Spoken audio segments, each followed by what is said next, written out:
Faslun, adapun pasal selanjutnya, wa furudul wudu'i, adapun fardu-fardunya wudu.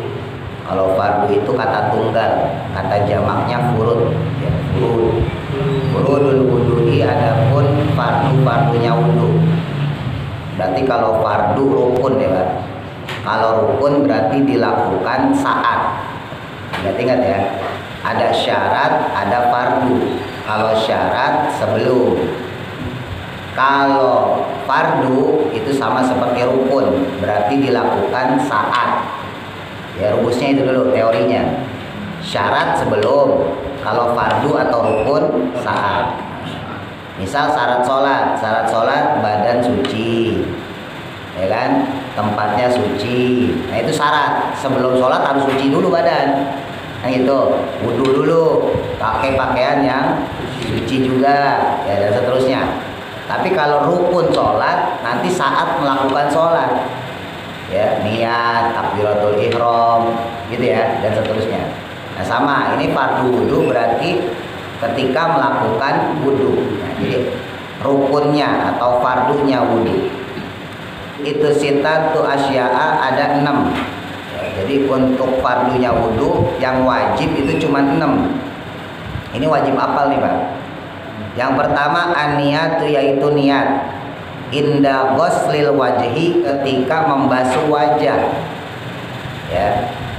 Itu wa ghuslul wajhi, yang kedua membasuh wajahnya. Jadi yang pertama niat inda ghuslil wajhi, yaitu ketika membasuh wajah. Ya. Niat membasuh telapak tangan sunnah. Tapi yang wajibnya adalah ketika membasuh muka, basuh wajah. Kenapa membasuh wajah? Karena konsep niat itu an-niyatu hiya qasdu syai'in muqtarinan bi fi'lihi. Yang namanya niat itu adalah sesuatu yang berbarengan dengan pekerjaannya. Ya, misalnya sholat dulu saya nyontohin. Maka niat melafatkannya sunnah. Usolli fardhul maghribi talata, usolli fardhul isya'i arba'a, dan seterusnya. Tapi ketika takbiratul ihram, pekerjaan pertama sholat adalah takbiratul ihram. Allah, saya niat sholat maghrib 3 rakaat menjadi makmum karena Allah Ta'ala akbar. Sholat isya, Allah, saya niat sholat isya 4 rakaat menjadi makmum menghadap kiblat karena Allah Ta'ala akbar, dan seterusnya lah. Sholat apapun ya. Makanya sempat saya singgung, saya heran kalau ada orang tuh cepet banget kok takbiratul ihram. Allahu Akbar. Nah itu niatnya kapan itu? Hati-hati itu yang kita yang awam-awam. Ya. Dalam mazhab kita Syafi'i, usolinya mengucapkannya sunnah. Bukan mazhab Syafi'i saja, tapi mazhab Hambali dan juga mazhab Maliki. Kalau disebut 3 mazhab ini berarti jumhur ulama, Pak. Ya, artinya jumhur ulama, mayoritas ulama. Jadi mazhab Maliki, mazhab Syafi'i, mazhab Hambali. Nah, pengecualiannya adalah mazhab Hanafi. Jadi kalau mazhab Hanafi itu disebutnya beberapa ulama atau disebut juga sebagian ulama. Pendapat yang sedikit, karena memang yang paling sering berbeda itu mazhab Hanafi. Menurut mazhab Hanafi, niat ya ketika sholat atau niat seperti wudhu ini nggak perlu. Kenapa nggak perlu? Orang kalau udah mau melakukan sesuatu udah pasti punya maksud tujuan melakukan sesuatu itu. Contoh misalnya sholat. Ada orang berangkat ke musola menurut mazhab Hanafi nggak perlu dia pakai usoli lagi. Udah tahu niat. Karena dari rumah udah berangkat niatnya sholat. Mas Gianto ditanya, Mas Gianto ngapain ke musola? Udah ngapain? Masa nemuin Haji Kohar ngopi? Ya kan? Pasti tujuannya sholat menurut mazhab Hanafi. Ya. Nah, begitu pula dengan wudhu. Ketika ada orang udah nyamperin air, Ya kan, ditanya tuh orang, ngapain kamu? Niatnya apa? Wudu. Jadi nggak usah pakai niat lagi, nggak usah nawaitul wudu ali rofil hadasil asgori fardholi tali menurut madzhab Hanafi. Ya, tapi kalau menurut jumhur ulama, madzhab Maliki, madzhab Syafi'i, madzhab Hambali, sunnah ya melafadzkan niat, wajib untuk meniatkan diri, dan mahaluha tempatnya niat adalah fil qalbi, di dalam hati. Jadi melafadzkannya itu sunnah, yang wajib itu tetap di dalam hatinya itu. Nah, makanya kalau dalam madzhab Syafi'i, kalau ada orang berangkat dari rumah ke mushola pengen sholat, atau ada orang pengen menghadapi sebuah bejana atau misalnya kolom, ya dia mau wudhu, dalam madzhab kita itu belum niat, itu namanya azam, tekad, keinginan. Bukan niat kalau menurut madzhab kita Syafi'i. Ya, hati-hati, ada niat, ada azam. Kalau dalam madzhab Syafi'i ya, ada niat, ada azam. Itu diartiin sama-sama niat. Padahal kalau konteks secara fikih berbeda, niat sama azam. Niat itu tadi qasdu syai'in muqtarinan bi fi'lihi, menyengaja sesuatu dengan berbarengan melakukan pekerjaannya. Sedangkan azam itu ada sebelum melakukan pekerjaan. Dulu saya ngasih contoh, misalnya kita pengen pulang kampung. Misalnya kita ngomong sama Mas Gianto nih, gitu. Mas Gianto, besok saya mau pulang kampung. Dalam bahasa Indonesia itu disebut niat. Oh, berarti dia niat besok pulang kampung. Tapi dalam bahasa fikih belum niat. Itu namanya azam, tekad, keinginan, kemauan. Itu. Nah, ketika kita udah masukin baju ke tas, ke koper, berangkat kita ke terminal, berangkat kita ke stasiun, berangkat kita ke bandara, ya kan, masuk tuh ke dalam kendaraan tersebut. Nah, itu baru disebut niat, karena sudah melakukan. Karena yang namanya azam bisa saja terputus. Mas Gianto, besok saya mau pulang kampung, tiba-tiba saya kagak jadi besok, gitu ya. Nah itu, kalau niat enggak, niat itu udah separuh jalan. Makanya orang kalau sedekah, dia udah niat, kalaupun tidak jadi tetap dapat pahala. Pahalanya niat sedekah, bukan azam bersedekah. Hati-hati, orang suka gampangin. Ah, besok saya mau ngasih anak fakir miskin ah. Yang penting kan udah niat. Itu belum niat namanya. Nah, itu namanya azam. Besok saya mau ngasih anak yatim 20.000. Belum niat, itu masih azam. Lah besok harinya, ini 20.000 udah di kantong nih. Kita keluar mau nyari anak yatim. Tiba-tiba ada pengemis datang. Pak, saya dari kemarin belum makan, Pak. Ini 20.000 kan tadi buat anak yatim. Akhirnya kita kasih dia. Berarti kan bukan ke anak yatim ya. Berarti larinya ke pengemis. Itu kita tetap dapat pahala ngasih sodako kepada anak yatim. Atau pas kita lagi jalan, udah ketemu anak yatim, nah sini nak. Pas kita ambil duit kita hilang. Mana duit gua nih? Nah, itu tetap dapat pahala karena sudah niat, bukan azam, bukan. Kalau kok kita baru ngomong, besok saya mau ngasih anak yatim. Nah, itu baru azam. Pas paginya, wah sayang 20.000 buat beli rokok aja. Kan yang penting udah niat, dapat pahala. Teh pucuk. Beli teh pucuk. Hati-hati tuh, bedain azam sama nih niat. Ada soalnya orang yang ngomong kayak gitu, aduh itu bakal-akalan dulu, ya kan? Niat nih kita pergi haji. Gimana niat pergi haji? Ya daftar, berangkat ke bank ya yang ditunjuk pemerintah. Nah, bawa duit 25 juta.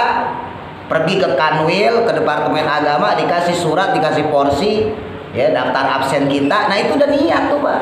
Seandainya pun kita nggak berangkat, insya Allah pahala haji udah di pundak, karena udah ada.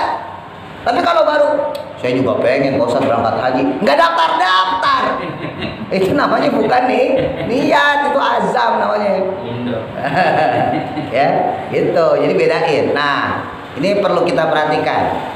Untuk wudhu ya sama seperti sholat, walaupun wudhu diawali dengan basuh telapak tangan, nanti saya urut ya, ini saya perjelas dulu satu persatu.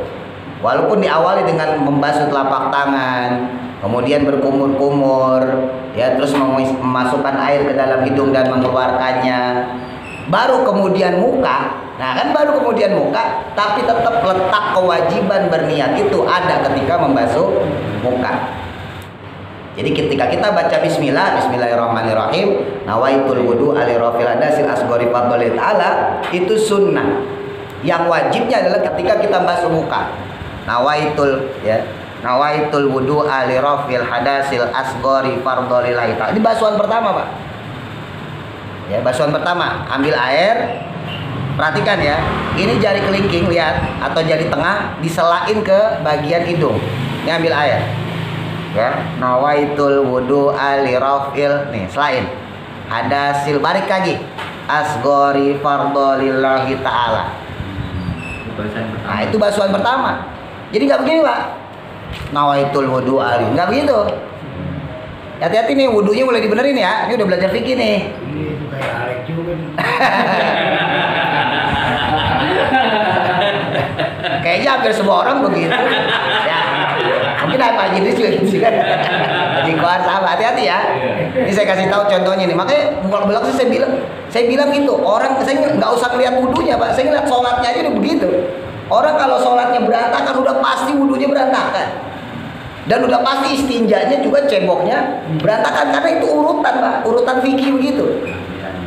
Orang rangkaian begitu. Orang kalau istinjanya ceboknya bener, insya Allah wudunya juga bener. Berilmu. Kalau wudunya bener berilmu, otomatis sholatnya juga bener berilmu. Dia nggak bakal asal-asalan dalam sholat. Sayang, wudunya udah bener, udah bagus. Istinjanya udah bener, udah bagus, sayang. Kenapa kita sholat asal-asalan? Karena kita wudunya asal-asalan juga, nggak ada jerih payah. Kalau akbar masuk dalam. Makanya sholatnya pun asal. Itu kayak Asmuni juga. Jangan sebut merek, jangan sebut merek, jangan sebut merek. Ya, ini saya contohin ya. Ntar saya ulang lagi dari awal. Ya, basuh tangannya nanti di pas sunnah. Saya basuh muka dulu. Ambil air, ya, tadangin, tutup. Ya, tumpah pun nggak ada masalah, yang penting tangannya ada airnya, iya. Walaupun cuma sedikit, ambil airnya. Nah ini basuh. Nawaitul wudu aslain, atau pakai kelingking boleh. Ya, nawaitul wudu alirafil hadasil asghari fardholillahi ta'ala. Basuhan pertama. Ini sebetulnya, Pak, kalau di kitab-kitab yang lebih tebal lagi itu ada doanya masing-masing. Ya, karena saya udah hafal, saya contohin satu aja misalnya gitu ya. Ini untuk doa basuh muka. Itu basuhan pertama niat, basuhan kedua baru doa. Ya, basuhan pertama dulu ambil ya untuk muka ya, basuhan pertama muka. Nawaitul wudu, perhatikan. Nih, selain. Saya ulang. Nawaitul wudu, ya, perhatikan. Nawaitul wudu lirafil hadasil. Balik lagi. Asghari fardholillahi ta'ala. Ambil air nih baru doa. Allahumma bayyid wajhi binurika yauma tubayyidu wujuha auliyaika. Ini basuhan kedua nih. Ambil lagi air. Wala tusawwid wajhi bizulmatika yauma tusawwidu wujuha a'daika. Baru selesai itu muka. Nah, habis muka baru basuh tangan. Jadi jangan digabungin antara niat sama doanya. Ya, nanti kalau berminat saya fotokopiin. Kalau anak-anak yang ngaji di rumah hafal ya. Perlu. Ya perlu, Pak. Ya justru harusnya udah tua malu kagak hafal. Ya kan? Alasan aja pakai ngaji. Udah tua itu. Malah dibatin cuma digabungin langsung, Iya, Pak. Jadi nggak 3 kali. Cuma niat doang. Itu doanya artinya mantap. Allahumma bayyid, ya Allah putihkanlah, terangkanlah wajhi wajahku binurika, dengan cahaya Engkau ya Allah. Ya, yauma tubayyidu, nanti ya Allah di hari dimana diputihkan wujuha auliyaika, wajah-wajah aulia, wali-walimu. Yaitu nanti di padang mahsyar. Tadi padang mahsyar, Pak, umatnya Nabi Muhammad wajahnya terang benderang. Kal qamari lailatul badri, seperti terangnya waktu malam bulan purnama. Jadi Nabi itu nandain manusia lewat terangnya wajah mereka. Dari mana terangnya wajah mereka? Min atharil wudu, dari bekas wudunya yang benar. Bukan wudu yang kayak capung cebok. Ya kalau yang wudu kayak capung cebok berarti gitu. Remong-remong. Kayak pagor. Gitu ya. Jadi ya insya Allah ntar saya kasihin buku doa-doanya. Yang pertama niat ketika membasuh muka. Yang kedua membasuh mukanya, gitu ya. Wa ghuslul yadaini, yang ketiga ya membasuh tangan ilal mirfaqaini sampai sikut. Jadi membasuh di sini dari ujung telapak tangan ke sikut. Jadi basuhnya jangan dibalik. Jangan dari sikut ke telapak tangan, tapi dari telapak tangan ke sikut. Jadi kalau untuk tangan ya pastikan sela-sela jari ini. Ya, kalau air mancurnya di sini gitu ya, pakai pam gitu ya, ambilnya di sini, terus pastikan sikut terbasuh. Dalam kitab Fathul Qorib disunahkan sampai setengah, ya, disunahkan sampai setengah, jangan sampai sini. Kalau sampai sini, sebagian ulama ada yang mengatakan makruh karena boros-boros air, ya, sunahnya sampai segini. Ya, sebagian ulama mengatakan ada yang boleh sampai sini, tapi sebagian yang lain mengatakan makruh. Jadi usahakan lebihin. Ya, hati-hati kalau kita pakai kemeja, Pak, kemeja panjang. Iya. Nah, hati-hati. Kadang kemeja panjang, misal kita lagi kondangan gitu ya, buka kancingnya. Nah, kadang-kadang nggak kena nih sikut. Hati-hati, sikut nggak kena, otomatis wudunya tidak sah. Ya, jadi tangan sampai sikut dari atas ini diputerin ke bawah. Jadi tangannya yang ke bawah. Ini atas ke bawah. Ya. Terus dibalik lagi. Pas dibalik itu baru satu, ya, jadi nggak begini. Nah, Mas Yanto kali gitu. Oke, ya, jadi nggak begini wudhunya. Apalagi begini, seret. Ada orang wudhu kayak gini, selang-seling. Ada nggak? Ada. Mana orangnya? Ya, satu dulu dipenuhin. Ini satu, baru satu, Pak. Dari tangan, sikut, ya, dari tapak tangan, sikut, baru satu. Basuh lagi, dua, baru basuh lagi, tiga. Tapi kalau 2 kali nggak apa-apa, Pak? Boleh. Tiga, ya? Nah, Dua yang kan? wajibnya kan satu. Ya, iya. Yang wajibnya satu. Nanti yang salasan 3 kali sunnah. Ya, baru habis tangan kanan, kemudian baru tangan kiri. Ya. Itu juga ada doanya. Lo pakai doa. Allahumma atini kitabi biyamini wa hasibni hisaba yasiro. Baru tangan kiri. Ya, wa a'udzubika an tu'tiyani kitabi bisimali aw min wara'i zohri. Itu doanya, Pak, artinya mantep-mantep. Pas basuh tangan, ya, tangan kanan sampai sikut, Allahumma atini kitabi, ya Allah, berikanlah kitabku, maksudnya kitab catatan amal, biyamini, dengan tangan kanan, wahasibni, dan hisablah aku, hisabayasiro, dengan hisab yang mudah. Jadi kita minta di akhirat nanti kita dikasih kitabnya pakai tangan kanan, nerima kitabnya pakai tangan kanan. Itu udah pasti jannah, Pak, udah pasti surga kalau nerima tangan kanan. Udah jaminan. Dan dihisabnya dengan mudah. Nah, doa tangan kiri. Wa a'udzubika an tu'tiyani, dan aku berlindung kepada Engkau ya Allah dari pembelian kitab saya, kitab bishimali, dengan tangan kiri. Au min wara'i zohri, atau dari belakang punggung. Karena nanti ada orang yang dapat kitabnya, catatan amalnya pakai tangan kiri, ada juga yang pakai belakang punggung gini, Pak. Saking malunya dia nerima catatan amal dia. Kagak ada bagus-bagusnya. Sholat kagak, puasa kagak, ngejelekin orang, fitnah orang, serong, begini orang diembat juga. Itu ngambilnya begini. Bahkan kalau di kitab-kitab hadis itu, nauzubillah, lebih ekstrim lagi. Dadanya ditembus. Dimasukin, tangannya masuk ke dada dia, jebol di dadanya. Jadi udah bukan begini lagi, begini. Saking malunya nggak mau ngadepin malaikat ketika ngasih catatan amal. Jadi itu doa wudhu, wah, mantep banget itu. Nah, sekarang ya mendingan Mas Gianto, dulu ke apa, sekarang juga. Terus yang keempat, wa mashu, dan membasuh ba'di roksi, sebagian kepala. Ada goslu, ada mashu, Pak. Perhatikan, kalau tadi tangan kalimatnya goslu. Kalau mashu itu kalau di bahasa Indonesiain membasuh juga. Nah, ini pentingnya pakai bahasa Arab. Sebab kalau Bapak pakai terjemahan, tulisannya membasuh juga, membasuh telapak tangan, membasuh muka, membasuh tangan sampai sikut, membasuh ke sebagian kepala. Padahal teks Arabnya beda. Ada goslu, ada mashu. Kenapa saya ngotot pakai bahasa Arab tuh begitu? Biar gak dibodohin.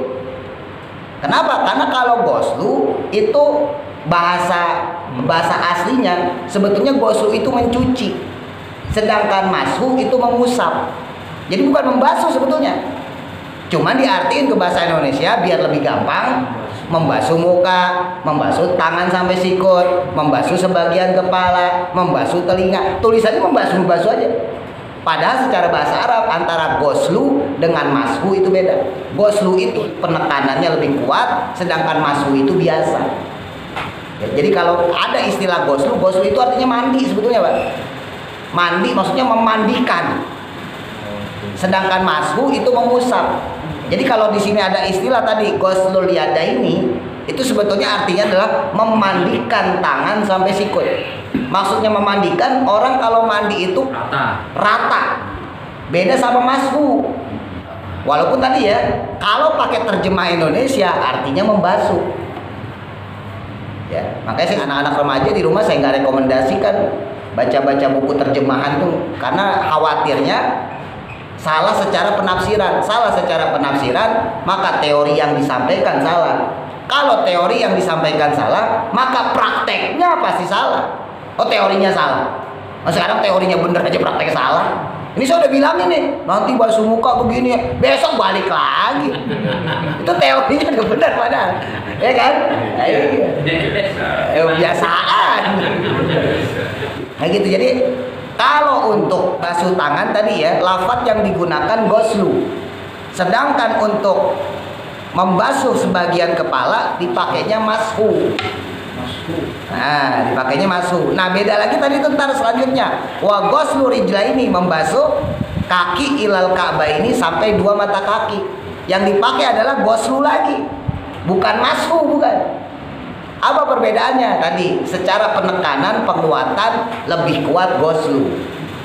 Makanya ketika orang basuh kepala wa mashu ba'di rasi, ya, dalam mazhab kita Syafi'i, seandainya pun yang dibasuh rambut, ya kan, kalau orang rambutnya gondrong kayak saya basuh begini, ya kan, yang kena kan rambut, itu tetap sah karena pasti menuju kepala. Pasti bawah. Ya, langsung pasti menuju kepala. Tapi kalau bapak basuh tangan, bahasanya ghuslu. Yang bapak basuh bukan tangan sampai sikut, yang dibasuh bahu. Ntar juga turun sampai bawah. Gitu. Ntar juga turun sampai bawah. Kagak sah. Paham? Tuh. Itu cuma beda ghuslu sama mashu doang. Tapi kalau basuh kepala, ini bapak basuh nih, nggak diselakin ke begini, nanti diselain sunnah ya, beda lagi. Ini kita bahas yang wajibnya dulu. Kalau kita basuhnya begini doang, kan yang kena rambut ini. Kalau yang botak langsung pala. Nah kalau yang gondrong langsung rambut, ya kan? Ini tetap sah karena dia pasti turun ke kepala. Dan dalam mazhab Syafi'i yang diperintahkan adalah sebagian. Ba'du itu sebagian. Wa mashu ba'di rasi, yaitu membasuh sebagian kepala, bukan mashu rasi, bukan membasuh kepala. Hati-hati, ini juga kadang kalau di terjemahan begitu, membasuh kepala, nggak disebutin sebagian. Berarti kalau kepala membasuh seutuhnya dari sini sampai belakang. Nah itu mazhab Hanafi. Kalau mazhab Hanafi semuanya, dulu udah pernah saya contohin ya. Ini ambil air, begini Pak, tuh. Ini dibalikin, ini rambut dibalikin tuh. Itu mazhab Hanafi. Tapi kalau kita mazhab Syafi'i, ba'du itu sebagian, bahkan beberapa ulama mengatakan hanya 1/4 saja itu dasar. Beberapa ulama mengatakan hanya 1/3 bagian kepala kita terbasuh. Jadi walaupun bahasanya sebagian, jangan diterjemahkan secara sebagian. Berarti kalau pala nih, berarti sebagiannya kan segini ya. Berarti kalau cuma segini nggak sah ya. Itu nggak begitu maknanya. Maknanya itu minimal 1/3. Ya, 1/3 bagian kepala kita terbasuh. Beberapa ulama mengatakan hanya 1/4 saja itu dasar. Saya sering nyontohin ke orang-orang, misalnya kita kondangan nih, atau kita berangkat dagang, berangkat kerja, wudu.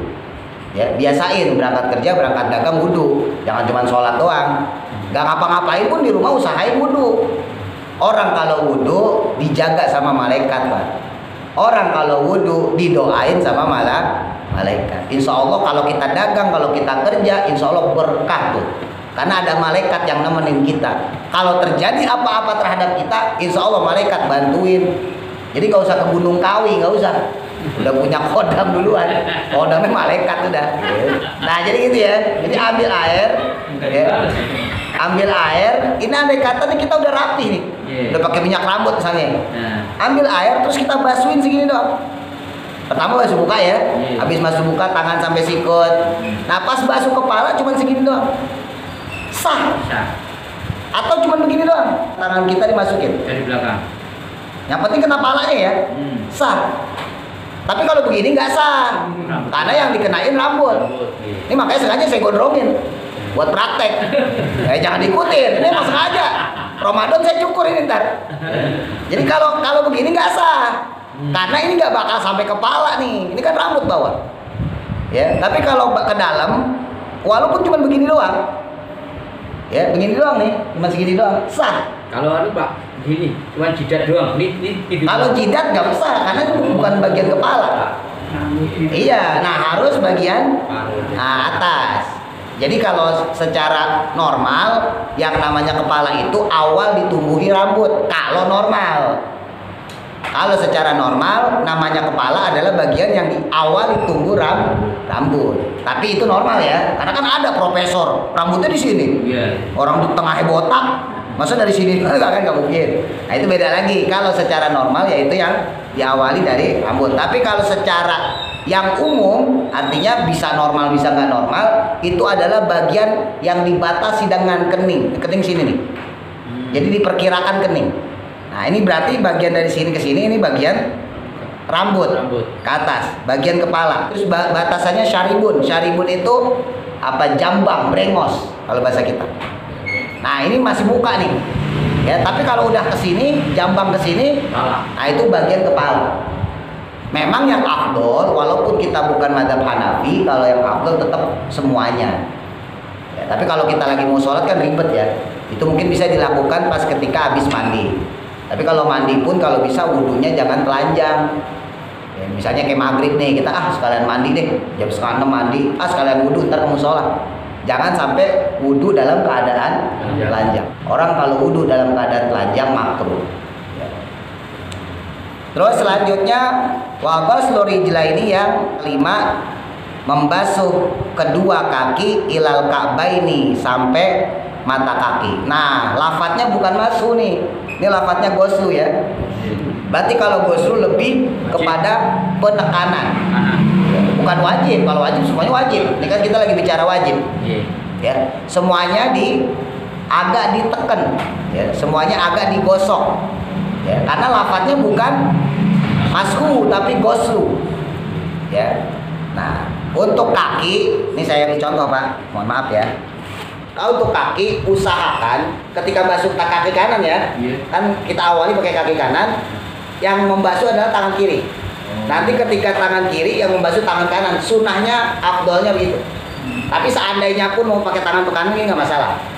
Ya, ini hati-hati nih. Ini kita kalau wudhu kadang-kadang, ya habis kuping, kaki, udah begini doang. Kalau nggak ada tangannya malah lebih parah lagi Pak Ustadz. Harus ada tekanan. Nah tekanan itu berarti pakai tangan. Ya, jadi nggak boleh wudhu gini doang, kaki gini doang nih, maaf, ya, gini doang. Ya. Nah, usahakan kalau bisa, kalau nggak bisa pun nggak apa-apa. Emang perlu latihan. Dulu guru saya ngajarin gitu.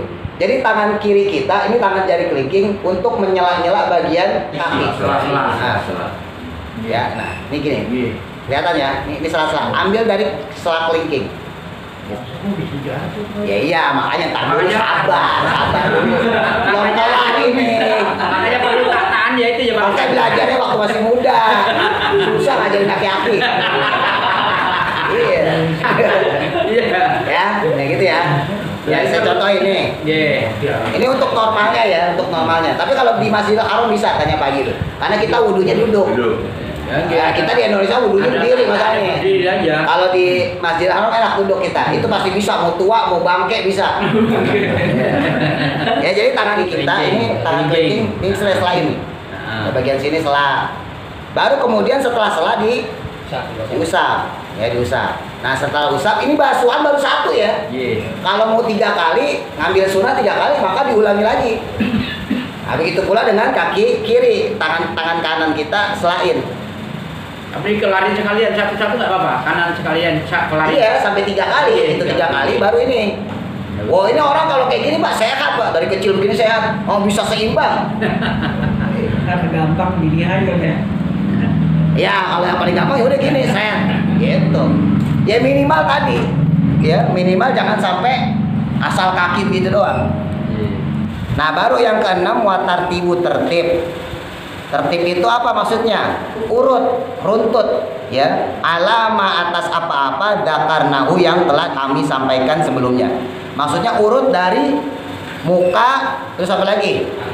Tangan sampai sikut, terus apa lagi? Kepala. Sebagian, hati-hati, jangan kepala doang. Sebagian kepala, kalau kepala berarti semua. Sebagian kepala. Iya. Sebagian kepala, terus kaki sampai mata kaki. Jadi anggota yang wajib itu cuma itu muka, tangan, kepala, kaki. Muka seluruh muka, tangan sampai sikut, kepala sebagian kepala, kalau kaki sampai mata kaki. Yang awalnya niat deh, tinggal ditambahin niat sama tertib, selesai. Jadi kalau untuk yang wajib ya, itu harus apa loh Pak? Harus tahu loh. Karena orang yang nggak tahu kewajiban dia ibadah, maka ibadahnya tertolak. Sholat Bapak nggak tahu mana yang wajib, udah itu juga tertolak itu. Ya mungkin dapat pahala tapi sedikit. Nggak ada pahalanya, orang nggak ada ilmunya. Yang dapat pahala itu kalau dia tahu yang wajib, dia tahu yang sunnah, tapi kebalik-balik. Udah deh, pokoknya semuanya wajib. Kan bahasan kita gitu kan dulu ya. Kalau dia menganggap semuanya wajib, dari telapak tangan kalau wudhu, telapak tangan dianggap wajib, padahal sunnah. Kumur-kumur sunnah dianggap wajib, sampai kaki dianggap wajib, semua sah, tapi pahalanya sedikit. Beda sama orang yang tahu mana yang wajib, mana yang sunnah. Telapak tangan sunnah, kumur-kumur sunnah, nisab air ke dalam hidung sunnah, muka wajib, tangan sampai sikut wajib, sebagian kepala wajib, tua telinga sunnah, kaki sampai mata kaki wajib, tertib wajib, doa sunnah. Itu beda pahalanya. Ya iyalah, masa pahala saya sama Pak Sugianto sama. Saya protes sama malaikat. Ya itu yang wajib ya, jadi apal ya. Jadi anggotanya cuma itu aja, 4 itu aja. Muka, tangan, kepala, kaki. Udah gitu aja. Kalau dilengkapin baru. Pertama niat dulu, kedua membasuh muka, 3 basuh tangan sampai sikut, 4 sebagian kepala, 5 kaki sampai kaki, terakhir yang ke-6 tertib. Udah itu aja. Nah yang maksud namanya tertib itu urut dari awal sampai habis. Jadi nggak boleh kita basuh tangan dulu baru muka, nggak sah wudunya. Nggak boleh kita basuh muka, basuh kaki, terus basuh sebagian kepala, nggak sah wudunya. Kalau sunnah yang dilanggar tertibnya, Bapak cuma nggak dapat kesunahan doang, wudunya tetap sah. Misal, kan sunnah pertama basuh telapak tangan, baru kumur-kumur. Ini kita balik, kumur-kumur baru basuh telapak tangan, wudunya tetap sah, tapi Bapak nggak dapat kesunahan. Kan dibalik. Gitu. Tapi kalau untuk yang wajib, yang fardu, maka nggak sah wudunya. Nggak dapat apa-apa. Harus diulang lagi. Gitu ya. Nah termasuk di dalamnya tertib muawalah ini, dalam kitab-kitab yang lebih rinci lagi, nggak boleh wudhu itu terhenti sampai kering.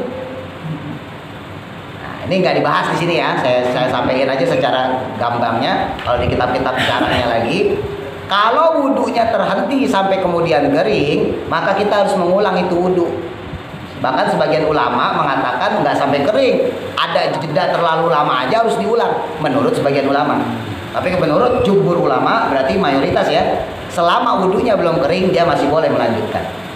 Misal kehabisan air atau ada tamu, pindah tempat, ya banyak lah ya. Pokoknya kalau masih basah, lanjutin aja nggak apa-apa. Nggak dari awal. Nggak dari awal.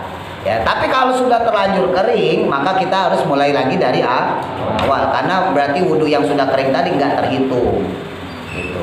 Bahkan kalau sebagian ulama berarti sedikit, kalaupun airnya belum kering di badan kita, tapi jedanya lama, nggak ada uzur lah gitu. Misalnya kita ngobrol sama tetangga, kita lagi wudhu, tetangga datang, "Mas mau bayar utang," wes, yo. Batalin. Orang baru sampai muka ya kan, baru Iya, muka. iya. Wah gimana? Alhamdulillah kebetulan emang saya lagi nggak punya duit. Iya mas, maaf nih mas, 500.000 ya utang saya lunas. Oh iya, ngobrol malah. Itu kan agak penting ya. Iya. Nah beda sama tadi misalnya kehabisan air, kita pindah ke orang, minjem pam orang, itu beda lagi ceritanya. Oh iya mas, lama aja ngobrolnya. Ya udah ya, makasih mas ya, pulang. Wudhu kita masih nempel airnya. Otomatis batal itu. Nah, menurut sebagian ulama tetap harus diulang. Kenapa? Karena jeda yang lama itu bukan karena uzur. Saking girangnya ada. Nah, saking girangnya punya duit 500.000. Jadi begini Ustaz, kita kan kalau salat nih ya Jumatan gitu. Nah terus kita nih kok basah nih bekas orang, gimana tuh jadinya? Gak apa-apa. Nggak apa-apa. Gak apa-apa. Kenapa emang? Iya. Terus yang meragukannya apa? Enggak. Gak yang bikin Pak Haji ragu apa? Iya, karena dia kan basah. Basah kan kita juga kurang yakin Oh, juga nggak sampai apa-apa. tadinya itu. Nggak apa-apa. Yang nggak boleh itu basah bekas anjing. Yang kemarin kita bahas, bekas anjing kita aja kering, anjing basah itu najis. Tapi kalau tempat sejadah nggak ada masalah. Bekas sunat dia berkedir ke depan gitu. Ah, kalau misalnya cuma wudhu doang segala macam nggak apa-apa, nggak ada masalah. Ya. Jadi hati-hati juga kalau kita wudhu. Masih ingat nggak kemarin yang pas bahas air? Ini ada wadah, dicelupin tangannya. Ya, selama niat tangannya itu itiraf itu menjadikan tangan sebagai gayung. Ya, itu tetap sah. Sah. Gitu. Karena bapak mau nggak mau, kita mau nggak mau kalau wudhu pasti menggunakan tangan. Orang pakai kelan aja kita harus pakai tangan kok untuk nyampein itu tangan kita ke anggota tubuh kita, kan begitu. Nah sekarang kalau tangan nggak diniatin sebagai gayung, nggak diniatin sebagai ciduk, maka pas megang aja udah mustamal. Lah iya loh. Nyampur Lah iya, bukan musta nyampur, di tangannya aja udah mustamal. Kan yang namanya mustamal itu menggunakan air untuk menghilangkan hadas atau menghilangkan najis. Lah kita kan lagi wudhu. Kalau lagi wudhu berarti menghilangkan hadas. Maka ketika kita udah begini itu udah mustamal tuh air. Iya. Nah iya, makanya niatnya li'itiraf, menjadikan tangan kita sebagai gayung. Itu perlu diniatin juga. Niatin tangan kita itu sebagai perantara sampainya air kepada kulit, kepada anggota badan, anggota wudhu. Itu harus diniatin, Pak. Karena kalau nggak bisa. Dan kita nggak bisa melakukan itu tanpa adanya bantuan tangan. Sebab kalau kita nih seret, mau basuh muka kan harus suci mensucikan. Sementara airnya udah di tangan, mustamal. Mau basuh muka mustamal, basuh tangan orang bekas tangan. Makanya tangannya harus diniatkan sebagai gayung. Nah, itu namanya li'itiraf. Jadi untuk menyampaikan air sampai kepada anggota badan kita, sampai kepada tubuh kita. Nah kemarin sempat saya bahas tuh, ini andai kata ada wadah. Ada wadah nih, ini kita celupin, itu sah. Menurut sebagian ulama, selama tangannya diniatkan sebagai itiraf. Iya, tapi kalau nggak diniatin sebagai itiraf nggak boleh, harus dituang. Masih ingat ya bahasan kemarin ya? Nah, makanya untuk kehati-hatian lebih baik dituang. Tapi saya ngasih tahu pendapat ini karena sekarang kan zaman udah aneh-aneh. Kita udah nggak seragam lagi mazhabnya. Supaya kagak berantem saya kasih tahu bahwa memang ada pendapat seperti itu. Jadi kalau ada wadah, nggak dua kula ya, wadahnya kecil, wadah kecil baskom misalnya gitu, tangannya dicelupin, menurut misalnya mazhab Hanafi itu mengatakan tidak mustamal, jadi boleh nggak apa-apa wudhu pakai air itu. Tapi kalau menurut mazhab yang jumhur, termasuk kita mazhab Syafi'i, kalau dicelupin kayak gitu, jadi hukumnya mustamal, makanya lebih baik dituangkan. Nah ini beda mazhab Pak, jangan dicampurin maksudnya. Kita berdebat sama orang yang mazhab Hanafi. Wah enggak, itu gua tetap mustamal. Yang dia bilang enggak, itu enggak mustamal, enggak apa-apa gua tuh. Kagak mau sampai botak, kagak bakal nyambung. Orang teorinya beda. Gitu paham ya? Nah, jadi balik lagi untuk kehati-hatian. Memang kelebihannya mazhab Syafi'i itu adalah dari bidang kehati-hatian itu. Ya mazhab Syafi'i, ulama-ulama Syafi'iyah itu kehati-hatian itu sangat tinggi sekali. Jadi kelebihan kita seperti itu. Tapi saya sampaikan ini lagi-lagi supaya nggak kaget kalau ada model kayak begitu. Terus wasunanu sunahnya asratu asya ada 10 macam. Ya, untuk sunahnya sendiri ada 10. Yang pertama atasmiyatu baca bismillah. Jadi sebelum basuh telapak tangan, ya baca bismillah dulu. Bismillahirrahmanirrahim. Baru kemudian wa ghuslul kafaini, dan kemudian membasuh kedua telapak tangan qabla idkhalihima, sebelum memasukkan kedua telapak tangan tadi al-ina'a ke dalam wadah. Nah, disinilah nanti letaknya meniatkan tangan sebagai gayung. Jadi ketika kita sudah bismillahirrahmanirrahim, terus kita basuh telapak tangan, niatkan telapak tangan kita yang sedang dibasuh itu sebagai gayung, sebagai ciduk untuk mengantarkan air kepada anggota badan kita. Gitu ya. Kalau pakai doanya, Allahumma inni as'aluka, perhatikan caranya. Allahumma inni as'alukal yumna wal barokah wa a'udzubika minasyumi wal halaq. Ya, kalau yang bagus lagi sama seperti kaki tadi, diselain. Allahumma inni as'alukal yumna wal barokah wa a'udzubika minasyumi wal halaq. Jadi jangan begini-gini doang. Ya, tangan kiri, tangan kanan disela-selain. Ya, baru kemudian nanti basuh selanjutnya. Wal madmadatu, dan kemudian berkumur-kumur. Nah, kumur-kumur. Ya. Gimana kalau puasa? Nah, kadang ada orang bertanya kayak gitu. Guru saya berpendapat tetap sunnah, nggak makruh. Ada memang sebagian orang mengatakan makruh, tapi menurut guru saya kalau kita bisa hati-hati itu tetap sunnah. Ya, kan kadang ada orang saking takutnya, ya saking takutnya masuk air gitu ya, nggak usah kumur-kumur udah, makruh itu pas lagi puasa. Nah, sebagian ulama memang ada yang berpendapat seperti itu. Tapi jumhur ulama tetap berpendapat namanya kumur-kumur walaupun dalam keadaan puasa nggak ada masalah. Selama dia meyakinkan diri ketika melepehnya, mengeluarkannya itu sempurna, semuanya keluar. Jadi nggak ada yang ditinggalin, dikorupsi. Adapun bagian-bagian dinding mulut yang basah karena kita kumur-kumur itu termasuk uzur, nggak ada masalah. Ya pasti aja lah orang kalau kumur-kumur pasti nyisa. Kan begitu. Andai kata dituang ke gelas, seandainya yang diambil 100 mili dimasukin ke dalam mulut, pasti yang keluar nggak mungkin 100 mili. Oh enggak, 70 kebanyakan. 95 lah gitu ya. Masih ada 5 mili di dalam. Kalau 70 berarti korupsi. Ya. 95 berarti sisa 5 mili. Tetesan itu nggak apa-apa. Intinya kita harus berusaha dan yakin ya. Berusaha dan yakin bahwa airnya itu semuanya keluar. Kalau keminum ya namanya keminum berarti nggak sengaja. Kalau diminum beda lagi. Kalau diminum batal. Kalau keminum nggak masalah. Makanya tarikan ulama di situ. Ya saya sendiri lebih sependapat seperti itu. Tapi memang kalau kita tinjauan keafdolan, kenapa para ulama menganjurkan tidak kumur-kumur? Karena baunya. Nah, baunya orang yang berpuasa mulutnya itu nanti akan jadi bau minyak misik. Jadi lebih kepada hadis sebetulnya. Bukan tinjauan fikih ya, beda ceritanya.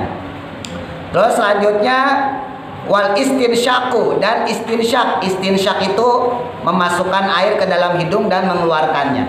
Nah caranya juga nih Pak sama, jangan begini, jangan isep begini, nyegerak langsung. Ya ambil air, ini dulu guru saya nyontoinnya dibarengin sama kumur-kumur. Jadi ambil air sebagian kumur-kumur, sisanya diisep. Isepnya cuma yang bagian ini nih. Jadi nggak begini, wah gitu. Yang diisep bagian ini doang, dikit doang. Ya, isep, terus kemudian keluarin, gitu. Ada ulama yang mengatakan satu persatu, ambil satu, diisep kanan dulu, baru keluarin.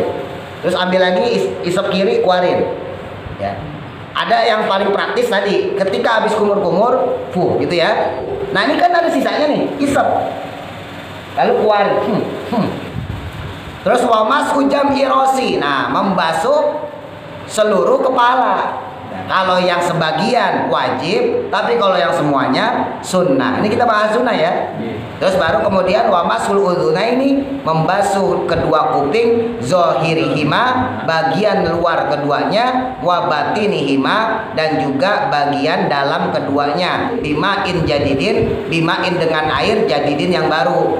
Jadi basuh dalam ini nih Pak, basuh luar yang ini, ya basuh luar yang ini nih. Nah makanya tangan jari telunjuknya tempelin di tengah, terus yang jari jempolnya taruh di sini, puter, ya diputar.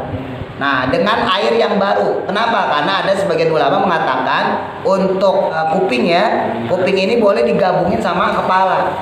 Jadi habis basuh kepala, oh langsung. Nah langsung ini. Itu sah. Itu sah dan dapat pahala sunnah. Tapi yang lebih afdol lagi, yang bagus lagi, kepala sendiri, kuping sendiri. Nah kalau kuping ini nggak kanan kiri, beda. Kalau yang tadi kanan kiri, kalau kuping nggak. Kalau kuping gabung, barengan. Ambil, nah terus gini, ya. Nah di sini, tarik dari bawah ke atas, terus ke atas ke bawah lagi. Ambil lagi, tarik dari bawah ke atas ke bawah lagi. Gitu. Ya bagian sininya usahain, bagian dalam ya, bagian dalamnya tetap kena. Terus wa takhlilu lihiyatil kasati, wa takhlilu dan menyela-nyela lihiyati jenggot al kasati yang tebel. Jadi kalau punya jenggot tebel, nah ini kalau tipis mah udah pasti basah. Tapi kalau jenggotnya tebel, di sela-sela pakai jari jemari kita. Terus kemudian wa takhlilu asabi'il yadaini. Nah ini menyela-nyela jari jemari kedua tangan, warijlaini dan juga kedua kaki. Tadi udah saya praktekin ya. Jadi usahain di sela-sela, bukan cuma dibasuh doang, tapi sela-sela jarinya digosok-gosok, disela-selain. Terus wa taqdimul yumna, dan mendahulukan anggota yang kanan alal yusro dari anggota yang kiri. Jadi kalaupun kiri dulu tetap sah Pak. Karena mendahulukan kanan baru kiri itu sunnah ya. Wa taharatu, dan bersucinya, maksudnya wudunya salasan 3 kali. Kalau pengen dapat sunnah, lakukan 3 kali. Wal muawalatu, dan yang terakhir runtut, ya runtut dari awal sampai habis. Nah, jadi saya sampaikan, jadi dalam wudu atau dalam sholat atau ibadah lain, ingat ini rumus saya selalu sampaikan supaya orang gak gagal paham. Ada wajib, ada sunnah, ada afdol. Ya saya ulang ya, ada wajib, ada sunnah, ada afdol. Kalau wudhu cuma sekali, muka gitu-gitu, itu wajibnya doang berarti Pak. Ya, yang tadi kita bahas ya. Kalau pengen dapat sunnah, basuh telapak tangan, ya kumur-kumur, ngisap air ke dalam hidung dan seterusnya. Nah kalau pengen afdol, lakukan itu semuanya dengan benar. Termasuk tadi itu dari urutannya, ya dari sebagainya dan sebagainya. Artinya sebetulnya ada kata ada orang wudunya, gitu ya, wudunya nggak seperti yang apa yang tadi kita pelajarin. Kalau rukun-rukunnya sesuai, itu sah wudu.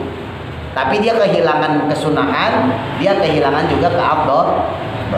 Wallahu a'lam. Mudah-mudahan manfaat. Al-Fatihah.